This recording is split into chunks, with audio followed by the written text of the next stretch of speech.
Bismillahirrahmanirrahim. Alhamdulillahirabbil alamin. Wassalatu wassalamu ala Rasulillah wa ala alihi wa sahbihi wa man tabi'ahum bi ihsanin ila yaumil din. Ba'd. Asyhadu an la ilaha illallah wahdahu la syarika lah wa asyhadu anna Muhammadan 'abduhu wa rasuluhu la nabiyya ba'dahu. Ya ayyuhalladzina amanu taqullaha haqqa tuqatih wa la tamutunna illa wa antum muslimun. Jemaah sudah terpilih insyaallah dan dimuliakan Allah Subhanahu wa taala. Adik-adik, tema kita pada malam hari ini adalah tentang finalis Ramadan. Sekali lagi, tema kita pada malam hari ini adalah tentang finalis Ramadan. Yang pertama, jemaah sekalian, kebiasaan kita awal-awal Ramadan, masyaallah, saya akui di masjid sini ya, malam pertama, malam kedua, malam ketiga, malam keempat, malam kelima dan seterusnya sampai malam ke-10 itu masih bertahan sampai 7 sholat ke belakang. Begitu naik ke 12, 13, 14, saya lihat yang tadi 7 sholat tinggal 3 sholat. Tadi sholat isya biasa awal-awalnya itu sampai belakang sana. Tadi sholat isya barusan ini malam ke-28, sholat isyanya 3 sholat. Ini kemana? Jemaah sekalian, bagaimana kalau kita menjadikan dikatakan finalis Ramadan? Kalau ibadah kita di awalnya begitu semangat, namun di akhirnya kurang semangat. Ada orang yang mendapatkan hidayah di bulan awal Ramadan, masya Allah, ibadah dia sampai ke Ramadan tetap dia jaga ibadahnya. Jadi dimaksud oleh Allah Subhanahu wa taala. Kalau kita ingin mendapatkan finalis Ramadan, ingin mendapatkan pahala yang banyak di sisi Allah Subhanahu wa taala, yang pertama jemaah sekalian, salat lima waktu kita bagi laki-laki di masjid. Ya, salat lima waktu kita bagi laki-laki di masjid, bukan di rumah. Bagaimana kalau kita bisa mengerjakan di rumah? Ketika kita dalam keadaan sakit, ada uswah, ada keringanan yang diberikan untuk kepada kita. Ya, ketika kita sakitnya sakit apa dulu? Kalau flu biasa, ya, sesak napas, itu mengganggu kita untuk melakukan sholat berjamaah atau tular kepada orang lain, itu bisa mengerjakan sholat di rumah. Tapi kalau masih kuat, mampu, kalau flu pakai masker. Itu hikmahnya kita waktu Covid. Ada yang perlu pakai masker supaya di samping kiri kanan kita tidak tertular dengan penyakit mudah. Nah ini makanya dimaksud oleh Allah Subhanahu wa taala. Bukankah sholat ini adalah perintah yang paling agung? Bahkan Nabi sallallahu alaihi wasallam ketika Mi'raj kemarin, beliau menerima perintah sholat dari 50 waktu menjadi 5 waktu. Coba kita bayangkan jemaah sekalian, kalau 50 waktu dalam satu hari kita mengerjakan ibadah sholat 50 waktu, baru habis sholat subuh, baru keluar, ya, bikin kopi, baru diaduk-aduk kopi kita, masak pisang goreng, baru masak sejenak, panggilan azan. Ini kalau 50 waktu. Namun kalau menawar turun kepada Nabi Musa bertanya, umatmu tidak akan mampu. Akhirnya nawar lagi, turun lagi, akhirnya 5 waktu dimasukkan. Makanya dalam waktu yang saya katakan 5 waktu ini memang orang banyak berat, terutama adalah sholat isya, sholat subuh. Ini sangat berat. Kalau orang kerja kantoran, mereka mengeluarkan tenaga mereka, mengeluarkan pikiran mereka untuk membangun perusahaan, untuk membangun kinerja kerjanya. Ketika dia pulang ke rumah, waktu menjelang masuk waktu isya, dia tadi sudah sholat maghrib. Inilah yang dikatakan Allah Subhanahu wa taala, celakalah orang yang dikatakan mengerjakan sholat. Di sini maksudnya adalah celakalah orang yang melakukan sholat, yaitu menunda-nunda waktunya keluar dari waktunya. Mengerjakan sholat isya nanti, mau dekat tidur, mau istirahat, sampai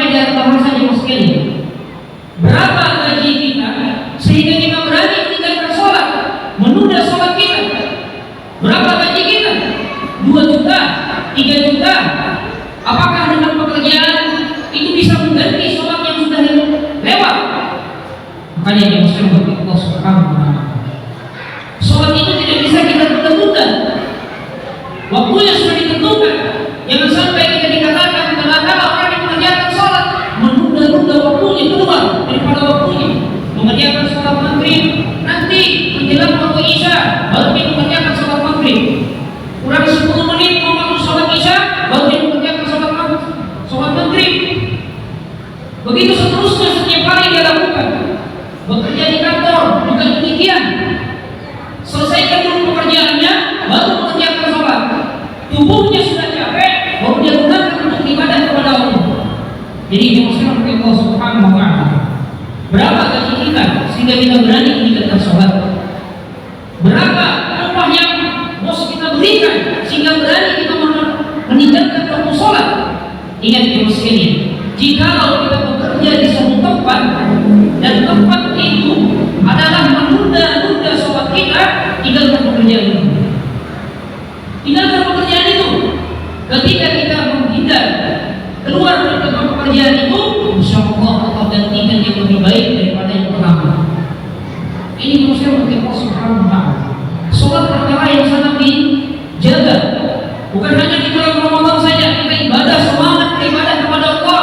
Setelah bulan Ramadan meninggalkan kita, sudah tidak lagi menyentuh masjid, sudah tidak lagi dekat dengan masjid. Apakah kita sadar? Apakah kita tahu bahwa Allah Subhanahu wa Ta'ala memberikan waktu kepada kita hanya kisaran 60 sampai 70 tahun saja? Makanya yang saya bagi Allah Subhanahu wa Ta'ala, jangan tunda-tunda.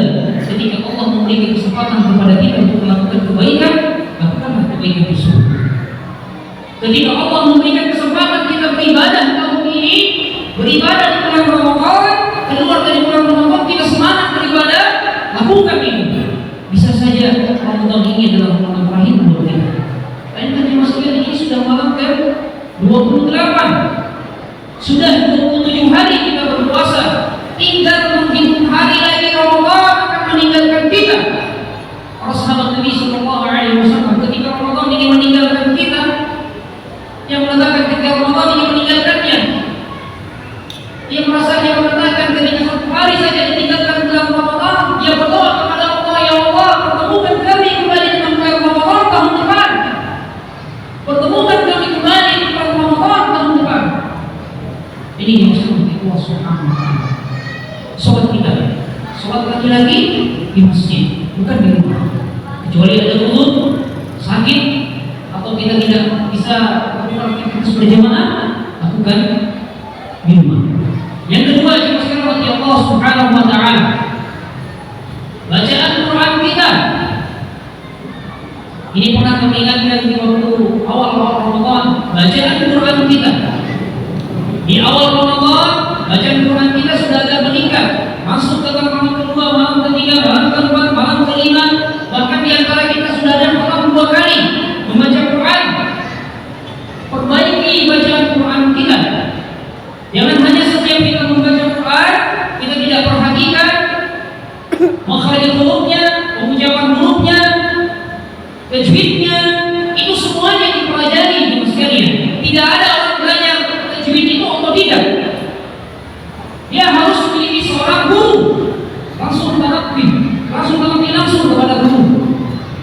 Jadi membaca Quran itu bukan hanya sekedar mengucapkan saja, tapi kita punya guru, kita belajar. Jangan sampai kita disebut sebagai orang ahli ibadah. Bagaimana kisah seorang ahli ibadah? Dia ibadah. Ketika Allah mengujinya dengan syahwat, dia tidak mampu dalam syahwat itu, sehingga dia terjatuh dalam perkara itu. Bahkan dia memperkosanya seorang wanita yang dititipkan kepada kakak-kakaknya, kepada ahli ibadah. Kakaknya pergi berjihad, dia dititipkan adanya, syaitan main kepada ahli ibadah. Kalau orang yang berilmu, dia mengetahui. Kalau orang yang mengetahui tentang hukum, dia mesti mengetahui Allah Subhanahu wa Ta'ala. Ketika dia mengetahui bahwa itu perbuatan yang salah, dia akan berpikir bahwa ketika saya melakukan kesalahan, pasti Allah akan memberikan peringatan kepada saya. Makanya kita Allah Subhanahu wa Ta'ala,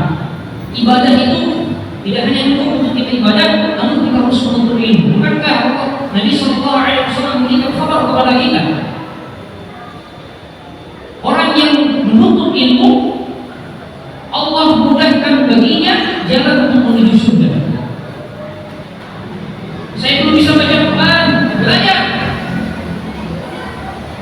Saya bisa baca Quran, tapi saya belum bisa belajar. Ini yang saya pakai kelas paham. Sudah tua Ustaz, umur saya sudah 40, 50. Ada bapaknya saya bilang tinggal 30 tahun. Malu-malu mau belajar.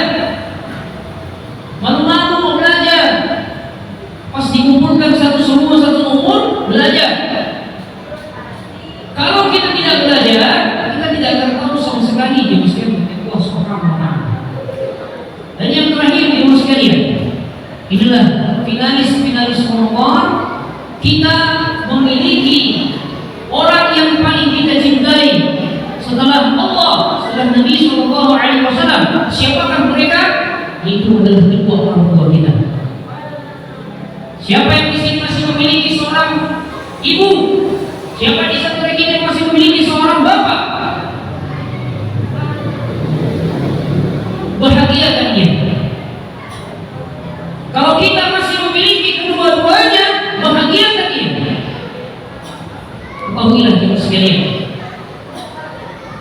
harta kita banyak, kekayaan kita banyak, setiap kita melakukan kebaikan selalu mengalir kepada kita. Namun ketika kebaikan itu kita lakukan semua, namun kita tidak berbakti kepada kedua orang tua kita, itu hal yang sia-sia sekali. Makanya orang kadang-kadang ketika ceramah, dia hanya melihat orangnya, dia tidak melihat inti dan isi dari penceramahannya. Isi, ibu sekalian, siapapun yang memberikan penyampaian, jangan lihat orangnya. Siapapun yang memberikan nasihat, mau dia anak SD, mau dia seorang yang baru belajar, mau yang orang yang baru belajar masuk Islam, kemudian dia menyampaikan kebaikan. Bagaimana Abu Bakar Siddiq radhiyallahu anhu ketika beliau mendapatkan surah Al-Ikhlas, beliau menghafalnya, kemudian mengajak sahabat-sahabat yang lain masuk ke dalam Islam. Makanya jangan mungkin Allah Subhanahu wa taala, kalau kita memiliki sifat seperti ini, hati-hati. Ada sifat iri, dikatakan dalam bahasa hasad, iri, dengki pada orang, ini berbahaya sekali. Makanya ketika ada orang yang mengisi ceramah, memberikan nasihat, jangan lihat orangnya, lihatlah apa yang dia sampaikan. Nabi Sallallahu Alaihi Wasallam sampai mengatakan, kabarkan sama Allah dengan satu ayat. Kita tadi ceramah tidak ada, umur semuanya ke depan, kan sudah makan banyak Al-Quran. Surah Al-Fatihah bisa diangkat, ya? Atau materi yang bisa diangkat. Berapa ayat Al-Quran kita hafal? Baik, bacakan. Tidak bisa tanpa teks, bacakan. Ini urusan untuk Allah Subhanahu wa taala. Kita kembali di sekalian. Berbakti kepada orang tua itu lebih utama sekali. Saya ingat waktu awal-awal di tahun 2023, saya memberitakan orang tua kami, bapak kami yang sakit pada saat itu. Saya merasakan kecemasan yang luar biasa. Pada saat itu saya belum mengetahui beliau belum masuk Islam, beliau belum mengenal Islam. Namun pada saat sakaratul mautnya beliau, sebelumnya dia mengenal Islam. Setelah itu beliau sudah tidak lagi sadarkan diri, sudah tidak lagi mendengar dengan baik, ucapan sudah tidak nyambung dan sebagainya. Makanya yang sama dengan Allah Subhanahu wa taala, jikalau kita masih memiliki kedua orang tua, jangan kita malu-malu untuk melakukan kebaikan kepadanya. Jangan kita bilang mengatakan sudah tua Ustaz, maaf dan sebagainya, malu. Jangan kita malu. Bayangkan jauh sekali, seorang ibu ketika anaknya yang telah menikah, dia cemburu. Yang tadinya tangannya kita yang dipegang, kemudian kita diciumnya tangan kita. Sekarang ketika kita sudah menikah, tangan kita yang tadi dipegang bukan lagi dipegang oleh seorang ibu, melainkan seorang istri kita. Melainkan seorang istri kita yang memegang tangan itu. Itulah cemburu ibu kita.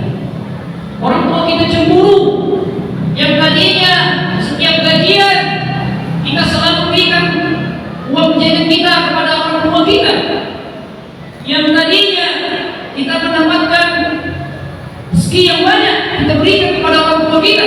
Ketika kita sudah menikah, maka bagian itu terbagi. Tapi orang tua tidak melihat itu. Orang tua kita tidak melihat harta itu. Orang tua kita melihat bagaimana kita menyayangi dan mengingat kepadanya. Ingat jemaah sekalian, banyak orang-orang di luar sana, mereka memasukkan ibunya, bapaknya seperti jumbo. Inna lillahi wa inna ilaihi raji'un. Coba kita bayangkan jemaah sekalian, ibu kita, bapak kita bekerja, apatah lagi ketika mendekati lebaran seperti ini. Itu kepalanya setiap tahun pusing, kepalanya akan mikirkan untuk membelikan baju-baju kita, membelikan pakaian kita. Bahkan kita pulang ke rumah, makan dan pergi main, kita tidak berpikir bahwa orang tua kita itu susah berpikir, gimana ini anakku sudah mau lebaran, pasti juga belum ada, walaupun juga dapat. Berilah jaga pegangan nasihat kepada kita sampai nanti insya Allah kalau bapak sudah keluar, nanti bapak belikan baju baru. Kapan ketika itu baru kita merasa? Ketika kita sudah menikah dan kita memiliki anak, kita baru sadar bahwa menjadi seorang bapak itu tidak mudah dimasukkan. Menjadi seorang ibu itu tidak mudah dimasukkan. Kita bisa mengatur bagaimana kita mengatur, bagaimana ibu kita mengatur waktunya untuk tidurnya, untuk ibadahnya, untuk melakukan apa yang selama itu kita dilakukan oleh ibu kita. Makanya dimasukkan Allah Subhanahu wa Ta'ala. Jikalau kita masih memiliki kedua orang tua kita dan dia masih hidup, datang ke rumahnya, peluk ia, tanyakan sama ia, mau makan apa kita, mau makan apa kita. Ada uang ini, bahagia kan dia. Disitulah orang tua akan mengatakan, saya tidak butuh seperti itu, namun yang saya butuh adalah perhatian kalian. Ketika kita sudah tua, itu akan kembali kepada kita di muslim. Sekali lagi, saya berkata Allah Subhanahu wa Ta'ala, bahagiakan orang tua kita. Jangan sia-siakan waktu yang Allah berikan kepada kita. Bagaimana kalau kita nanti akan Ramadan, kita adalah orang yang tidak diampuni dan memiliki salah kepada kedua orang tua kita. Ini yang dikatakan orang yang berpuasa di bulan Ramadan, dia mendapatkan kelelahan, keletihan, kehausan, itu yang dia dapatkan. Jadi sekarang Allah Subhanahu wa Ta'ala sekali lagi bahagiakan kedua orang tua. Saya hanya tinggal memiliki seorang ibu. Inilah tugas kita masing-masing di Muslim. Kalau tidak ada dua-duanya, bagaimana cara membahagiakannya? Doakan dia di setiap waktu-waktu mustajab. Ketika pada saat sujud, berdoa kepada Allah, minta kepada Allah, supaya Allah Subhanahu wa Ta'ala berikan jalan kebaikan untuknya. Sekali lagi sekalian, kita diberikan oleh Allah Subhanahu wa Ta'ala waktu hanya sekitar 60 sampai 70 tahun saja. Ingat itu sekalian, jangan sia-siakan waktu yang Allah berikan kepada kita. Dan yang akhir itu sekalian, kita mengejar impian kita di akhir Ramadan mendapatkan gelar la'allakum tattaqun, orang yang bertakwa di sisi Allah Subhanahu wa Ta'ala. Sekali lagi, meskipun Allah Subhanahu wa Ta'ala, semoga dari bermanfaat dan kita bagikan kepada orang lain, dan semoga Allah Subhanahu wa Ta'ala mengampuni kita, mengampuni dosa dari orang tua kita, mengampuni satu keluarga kita, semuanya kaum muslimin, mulai dari awal Ramadan sampai akhir Ramadan. Nama kita, nama ibu kita, nama bapak kita, nama saudara-saudara dari bapak kita, nama saudara-saudara dari ibu kita, dan semua kaum muslimin namanya terbebas dari neraka Allah Subhanahu wa Ta'ala. Kami akhiri subhanahu wa bihamdik, asyhadu an la ilaha illa anta, astaghfiruka wa atubu ilaik, wa akhiru da'wana alhamdulillahi rabbil alamin. Assalamualaikum warahmatullahi wabarakatuh.